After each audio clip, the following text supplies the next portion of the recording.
চাকরির বাজারে সেরা খবর, পোস্টাল ডিপার্টমেন্ট 44,228টি শূন্যপদ বিজ্ঞপ্তি। কারা ও কিভাবে আবেদন করবেন? পোস্টাল ডিপার্টমেন্ট তথা ইন্ডিয়া পোস্ট গ্রামীণ ডাক সেবক GDS পদে নিয়োগের জন্য একটি বিজ্ঞপ্তি প্রকাশ করেছে। এই পদের জন্য যোগ্য এবং আগ্রহী প্রার্থীরা 15 জুলাই থেকে 5 আগস্ট 2024 পর্যন্ত বাড়িতে বসে অনলাইনে আবেদন করতে পারবেন।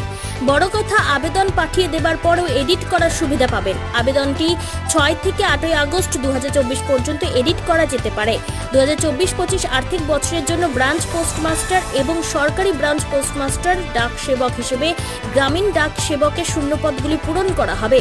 যে কোনো স্বীকৃতি বোর্ড থেকে মাধ্যমিক পাস এবং সরকারি চাকরির জন্য আগ্রহী তাদের জন্য এটি একটি সুবর্ণ সুযোগ। প্রার্থীদের বয়স 18 থেকে 40 বছরের মধ্যে হতে হবে।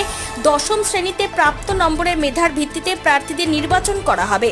বেতনের হার গ্রামীণ ডাক সেবক 10,000 থেকে 24,470 টাকা, সহকারী ব্রাঞ্চ